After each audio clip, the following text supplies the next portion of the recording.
30 বছর। যাবজ্জীবন সাজার মানে 30 বছর। অ্যাকচুয়ালি জেল খাটতে হবে 22.5 বছর। 22.5 বছর। 22.5 বছর জেল খাটলে পরে যাবজ্জীবন সাজার আসামিকে মুক্তি দিতে হবে।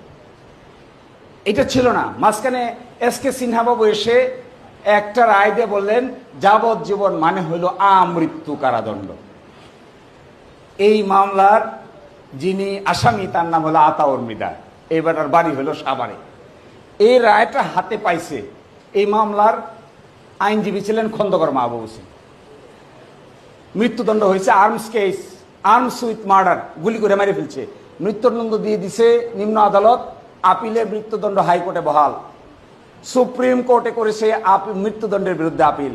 সুপ্রিম কোর্ট রায় দিয়ে বলেছে মৃত্যুদণ্ড কমায় দিলাম, কিন্তু আমৃত্যু কারাদণ্ড হবে, আর যাবজ্জীবন মানে হবে এখন থেকে আমৃত্যু কারাদণ্ড। এই রায় পাওয়ার পরে খন্দকার সাহেব খালি মুরগির মতো জিমায় কয় আমার ওকালতি জিন্দিগিতে এত বড় একটা সর্বনাশ আমি করে দিলাম।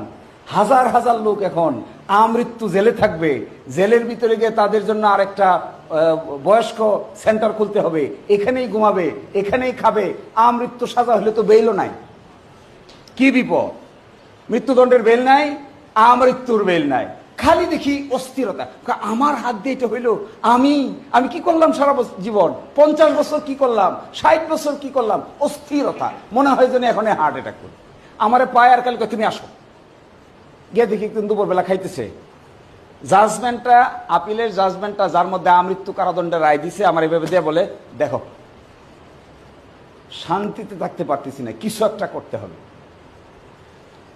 আতাউর মৃদাকে কিন্তু আমরা কেউ চিনি না, কারণ আতাউর মৃদা কোন দিন যে মৃত্যুদণ্ড হয়েছে আর কোনোদিন উকিলের সাথে যোগাযোগ করে নাই।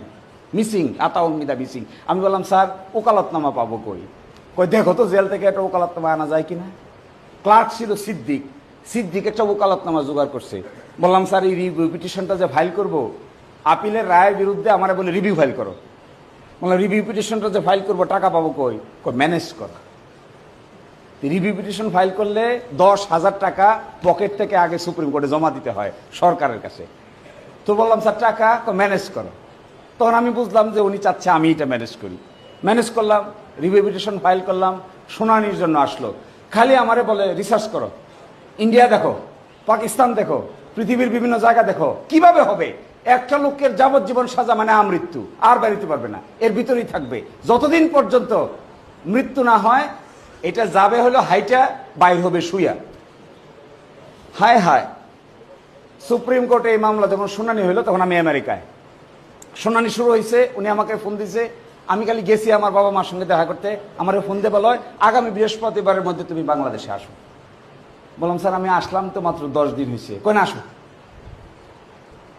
ওই শিশু সুলভ কথা, আসো আমেরিকা থেকে আসো। এটা এমন না যে আমি বগুড়া থেকে ঢাকায় চলে যাব, কই আমেরিকা থেকে আসো। তখন বুঝলাম যে ওনার এই কথাকে অমান্য করা আমার মতো জুনিয়রের পক্ষে সম্ভব না, দরকারও নাই, তাহলে উকালতি শিকার হবে না। আমি টিকিট কাটলাম, আমার ওয়াইফকে বাচ্চাকে রেখে মা বাবার কাছে আমি নিজে একটা টিকিটটাকে আগাইয়া বৃহস্পতিবারের ফ্লাইটে ঢাকায় আসলাম, শুক্রবারে ঢাকায় আসলাম, শনিবারে বাসায় গেলাম, রবিবারে মামলা শুনানি হবে। আমাকে বলে কি শুনানি করবো বলো দেখি, কিভাবে এর থেকে বাঁচা যাবে? আমি চাই না আমার হাত দিয়ে লাখো লাখো হাজার হাজার ভবিষ্যতে যত মানুষ আসবে তারা আমৃত্যু কারাগারে থাকবে, এটা আমি কোনোদিন চাই না। এর জন্য কি করতে হবে? বললাম যে স্যার তাহলে দেখি। প্রাথমিক রিসার্চ করে বুঝলাম যে বাংলাদেশ পিসিতে দেখবেন 35A নামে একটা ধারা আছে, যেখানে বলা আছে যে